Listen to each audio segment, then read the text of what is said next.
All right, welcome back in, everybody. Road to Retirement podcast. Tony Marlette Jr. in Ohio, Tony Shore in Minnesota. Good morning, Tony. Good morning, Tony Marlette Jr. I am excited to be here with you today. It's, they call this the silly season, right? Yeah. The silly season, or I love family time. I love the holidays, but it can be stressful for some. I mean, you remember Clark Griswold. Hallelujah! Where's the Tylenol? Love it. I was going to ask you, we were talking about Christmas movies before we got on. Have you, what's been your most common one you've seen this year? Or is there anything that stands out to you? Oh, for sure. It's Christmas Vacation is my favorite Christmas movie Absolutely. of all time. Yep. But other than that, not really. I mean, we usually watch a few. Love Actually is a good one. Okay. That's kind of a Christmas movie. My wife likes that one. I like Christmas Vacation, Christmas Story. Christmas Story about the Red Ryder BB gun, and of course, us in Cleveland, we're very well versed in that one. Oh, I'm sure. Part of it was shot here. Yeah. Oh, that's right. The house is here. Is it? The house is it's west 25th Pearl area. Yeah. Oh, I'm surprised. When I was visiting, I should have made Anselmo Chris said drive me by it. You should. Yeah. There you go. It looks very similar to what it was. I've been through it on a tour. It's really cool because they preserved it and they've done a nice job with it. Oh, that's cool. Yeah, that's neat. And I know that sometimes houses that are famous in movies, the people do that. They keep it up, and So last year, the Home Alone house was for sale, and they staged it for the sale like the movie. Oh, sure. And it was so cool. My wife's a huge Home Alone fan, and we wanted to go to Illinois just to see it. It was crazy. Of course, I think you had to probably qualify as a buyer, and in Illinois near Chicago, it's that's a huge house anyway. It was like a $5 million house. So you mean you couldn't qualify, Tony? I was gonna have Chris Anselmo write me a couple of fake paychecks and see if. Oh, Chris, you could have just borrowed his ID and he could qualify, and then he could take go us, in his place. Yeah. So true. But anyway, that's real money to you and I. Yeah. Yeah. Yeah, that was a nice big house. I would assume it's quite expensive in the suburbs of Chicago. So, right. But Christmas movies are great. What's your favorite Christmas movie? I'm with you. I'm with you. It's National Lampoon's Christmas Vacation. It has to be. And there are financial lessons to be learned from that movie too. We're talking about financial life stages today, but Clark was kind of in his middle age to later age in that movie, and he spent his Christmas bonus before he got it. He put a down payment on a swimming pool. Yeah. Let's listen. What is it? It's a 1-year membership in the Jelly of the Month Club. Oh, good. Clark, that's the gift that keeps on giving the whole year. That it is, Edward. That it is indeed. I love it. I love it. And then, he spends it, like you said, before, to put the down payment on. And he essentially, it sounds like he may have overdrawn his checking account. Yep. And also he goes and does Christmas shopping for everybody else in light of all that. Yes. So he Christmas shops for cousin Eddie. He takes him to the store. They all go Christmas shopping at the mall when Clark gets trapped in the attic. So yeah, there's a financial lesson there too. Yeah, there is. And he's not really happy that cousin Eddie came to visit, and then cousin Eddie asked him to, get a gift for yourself too, Clark. Right. Ask him to buy his own gift. Get something real nice. But here you go. Can't believe you're actually standing here in my living room, Eddie. Never thought the day would come. Yeah, I'm excited about it too. Or can I refill your eggnog for you? Get you something to eat? Drive you out to the middle of nowhere? Leave you for dead? No, I'm doing just fine, Clark. So many good one-liners in that movie. Whenever I'm doing lights or putting anything up outside, there's always something from Christmas Vacation that pops into my mind. Oh yeah, for sure. And my wife will come outside and she'll like look up and be like, "Clark, are you out here?" Yeah, my wife calls me Sparky sometimes. Sparky, nice. Yeah, just because of the movie. Yeah. Yeah. And then so you talked about Bing Crosby and Danny Kaye. White Christmas was on last weekend. Oh, that's a classic. I didn't watch all of it, but it's a good one. I don't know if there's financial lessons in there, but I think one with big time financial lessons is It's a Wonderful Life. Well, obviously, It's a Wonderful That's the premise of the whole thing. That's the whole ball game. That's the whole reason that you and Chris Anselmo and your staff there are in business, is to help people avoid situations like that. Yeah, it is.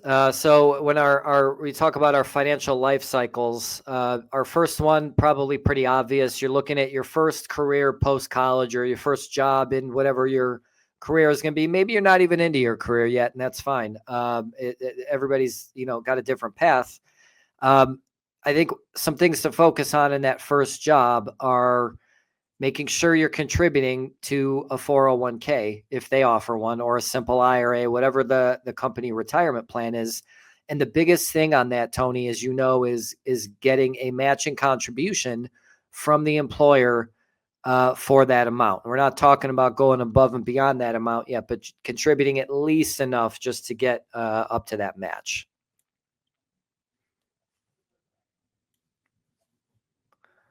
You're muted. Always contribute enough to get the full match, right? I mean, that's the bottom line. Yeah, correct. And then there are some other things, that you could be looking at that time. I think a big thing, and we talked about this last time when we went through some financial fundamentals, was having enough savings, building up your savings account, building up your emergency fund, especially if you're living on your own, before you start increasing your 401k contributions or investing in a brokerage account.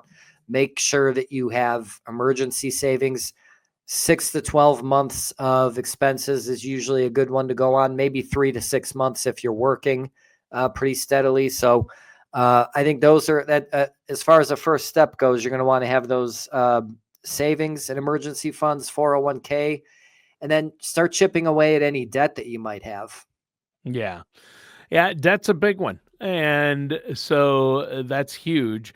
You want to make sure you get your debt paid down as much as possible before you enter retirement, right? Yeah, absolutely. Especially if you have a lot of non-deductible, high interest rate debt, credit card debt. Yep. I mean, mortgage debt, you're not going to, if you own a home, you're going to be paying on that. And most people pay on that for at least, 20 years, 15, 20 years. Probably more in most cases. And then student loan debt, to some degree deductible if you make those payments, the interest payments, but not that big of a deal anymore as far as being deductible. So any high interest rate non-deductible debt, treat that just as important as contributing to your 401k and establishing emergency savings. Yeah. So that's big. And emergency funds.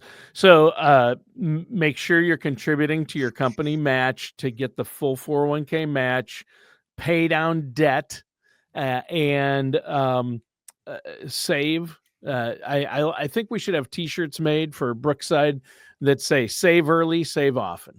Hey, I think maybe you should work with our marketing department. I think Aaron should. Right. But save, have an emergency fund too built up. That's key. In fact, that's key. I think that's key at early stages, right? Throughout the whole thing. Yeah, definitely. I mean, you want to have that. We talked about the sports reference last time. It's kind of like in football. Good running game allows you to have a good passing game and set up your passing game. So if you have those emergency funds, it allows you, especially when you're younger, to be more aggressive and invest the way that you should. See, that's really smart, Tony. In fact, I'm going to try to get you in to interview to be the coach of the Browns, because I might be overqualified. I think the Browns could use some of that advice right now. And also, you're the first person to be talking to me to use those 3 words right in a row. Really smart, Tony. Oh no, come on. I've heard that before. I've heard that from your coworkers. They all admire you. We all know that you're the brains of the operation. Whoa. Oh, Yeah. well, you're some of the brains of the operation. We have enough brain power here to power a very small anthill. No, that's not true.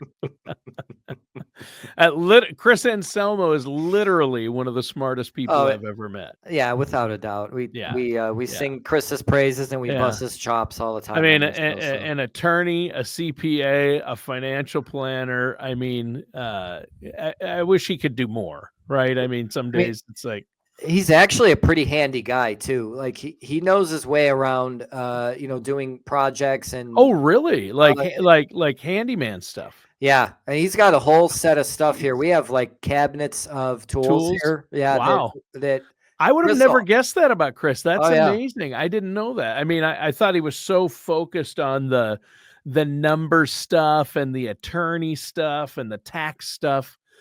It's hard to picture him being also a really good handyman, but he's just, some people were just given all the brains. That's right. When God was handing out brains, he got a few extra, I think. He did. He got a few extra brain cells. Yeah. Yeah. He is an amazing, amazing person. I mean, I wouldn't want to hang out with him socially, of course. Well, no, you absolutely not. Wonder if he'll listen to this show. We're just testing the limits. We're poking Chris a little bit, but Tony, seriously, you always bring great ideas to the show as well, and everything you've mentioned so far is very important. And you do have different life stages. I mean, when you're in your 20s or 30s, you don't need to worry about the same things you do when you're in your 50s and 60s, right? Yeah. Yep. So once you get into your career, say you're a little more established or you're starting to get established in your career, maybe you're married, maybe you're not, maybe you have kids, maybe you don't. You want to start adding to those 401k contributions. I use 401k, but I mean any company retirement account, even if you just have a personal IRA or a Roth. And the Roth component you should add to whenever you have the opportunity to do so to contribute to a Roth. But back to company contributions, you want to go above and beyond at some point what the company's going to match. Even though you're not going to be getting a matching contribution on there, it's going to give you a tax break potentially. And then it's also going to amplify your savings. Since you're putting more in, you're investing more, your dollar cost averaging, putting in some when the market's down. And like I said, even though you're not getting that match, you're still contributing more, but you got to have those initial stages taken care of first. You're muted. Oh, that's really important. Sorry about that. Yeah. Sorry. Yeah. And then also, you want to think about doing things tax efficiently. So sometimes we get people in here when we're preparing tax returns, they're not aware that they have a tax debit at tax time. A lot of people go into tax time thinking, I'm going to get a refund. Well, if you got a raise last year, tax brackets shift. Maybe you made a lot more if you're in sales, you have some sort of incentive pay. You need to check on your tax situation as the year goes on too, to make sure you don't get a surprise in April. Yeah. Yeah. That's the April surprise is one I don't like. I'll tell you that. I like some surprises, but not when it comes to the IRS, right? I agree. And then I think also at this point in your life, you want to look at life insurance. It's going to be more important. You should have more than just your workplace sponsored plan. Even though those are portable, you're going to want to have something that, again, depending on your situation, if it's just you, maybe you want to just make sure your house is paid off in the event of your passing. If you have a family, if you're married, you have kids, you want to make sure that, remember, it's not just about somebody benefiting from you passing away. You're replacing an income stream over the rest of your life, and you should keep that in mind when dealing with life insurance. Yeah. Yeah, it is really important. Life insurance is important as a young couple, especially if you have kids. You want to have life insurance and for your spouse and your family. And as you get older, it's important for other reasons and can be utilized for other reasons. So yeah, yep. I took out a policy recently, actually, and then I found my wife taking lessons at the gun range. I don't know if those two things are related to each other. She encouraged you to take out I accuse my wife of that. You're trying to kill me for the insurance money, aren't you? But she goes, can you go up in the rafters in the garage and get that out?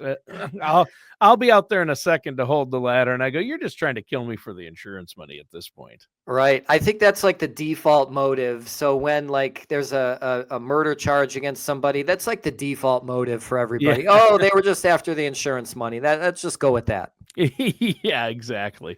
Well, it's interesting because you do need to look at things a little differently. I know that when you're younger, you can look at the markets and investments differently too, right? Yeah, for sure. So, I oftentimes when you're in your 40s and your 50s, this life cycle, I don't think too many people are concerned with risk, and nor do I think they should be. So you want to be aggressive. You should be able to tolerate some downswings in the market. Remember, we averaged 3-5% corrections per year in the history of the market. We've been very spoiled these last couple of years. So, right. don't let that rattle you. If we do get a correction, it doesn't mean you're invested wrong. It doesn't mean you're never going to recover. These are just the ebbs and flows. One thing in this cycle too, a lot of people prioritize, which I'm not necessarily a proponent of prioritizing, is saving for your kids for college or saving for your kids in general. You should have your retirement on its way, at least, doing these things that we've talked about up to this point before considering saving for your kids. I don't think that's a popular opinion. I've always thought that way. I've always seen people that, they don't have their emergency funds, but they're worrying about what their kids are going to be doing 20 years from now. Right. You need to focus on you because your kids need you, and then you put money towards your kids. Now, it's the airplane analogy. It's the airline analogy. When you fly, the oxygen mask, if you ever have paid attention to the flight attendant up front, will say, in the case of emergency, put your oxygen mask on first, then help your children or elderly loved ones. That's really good. That's really good. Because if you don't put yours on first, you're not going to be able to help your kids. You want to be there to help your kids.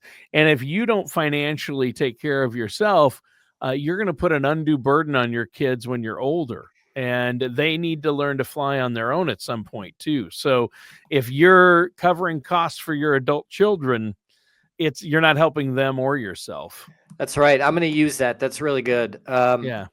And then, 529 plans, college savings plans have become a little more flexible in recent years. So I think those are better now than they used to be. They are.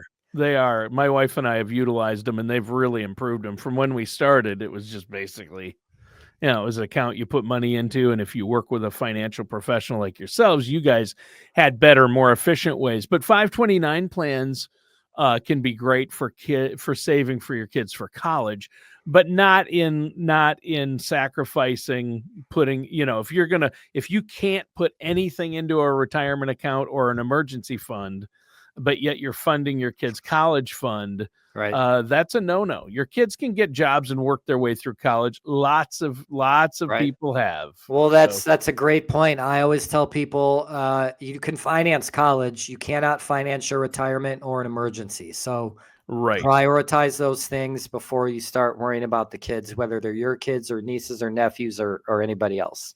Yeah, exactly. And you're just going to put yourself in a bad situation if you don't prioritize in that way. But you know what?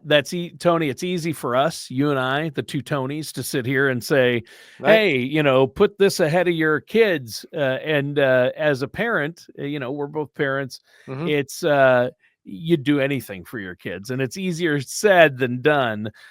Even when they're adults, my kids are all in college or grown and out of college. I have 3 kids, and so they're all out of the house. But yet why are we still paying for car insurance? And why are we still paying for their cell phones? And why are we doing this? And we're helping with college. So at some point you got to cut those strings. And I don't want to be hypocritical, but believe me, my wife and I have had this conversation. We're trying to fully fund our our retirement funds first, Right. and keep an emergency fund, then help our kids. But easier said than done, right? No, there's no doubt. I mean, you look at it even as a dad, like, you want to teach your kids, you want to be stern with them, and then at the same time, you're just like, man, I want them to be able to do whatever they want to do, but you got to step in and be a parent, be a dad, or be a mom at some point. So, and I'm not saying that people that do this are not doing that. I think they're just getting a little too far ahead sometimes, and you got to prioritize. Yeah, you do. Exactly. Well, that's great. Is there anything else you wanted to add? What's next? Yeah, the only thing I would say, once you get to the end of your career, I would say even if you're, say, mid 50s, late 50s into your 60s, I would start gathering statements, bring them to a financial professional. I'm not in your 30s and 40s. There are some people that need financial planners, and there are some people that will benefit greatly from it, especially if you've inherited assets or anything like that. But I think really it hits home when you're in your 50s and when you're starting to think about retirement. You still have some time to make any adjustments. So if you don't come to your professional or your advisor till you're in your 60s and you're ready for retirement, you may not have enough time to make those changes. So gather up your statements, bring them into an advisor. You bring them to us. We can do live financial planning. We can work with our partners at Gradient, put a plan together, show you some portfolios, and show you what we can do. You don't want to wait until it's too late. Right. Well, Tony, that's great advice. Now, how can our listeners out there, if they have questions about this or want to get that plan in place, how can they get a hold of you and the staff there? It's like we've done this before. It's almost like you knew that that's where I was about to go here. Yep. So our website is brooksidetax.com. You can check us out on our socials, Brookside Financial, Facebook, YouTube. We add shorts and videos all the time. Yep. You can do it the old school way and just call us, 440-886-3550. We get a fair amount of foot traffic, so you can stop in and schedule an appointment too. All right. Well, hey, that sounds great, Tony. And listeners, that does it for today's episode of The Road to Retirement with our host, Tony Marlette Jr. Thank you all. Thanks, Tony.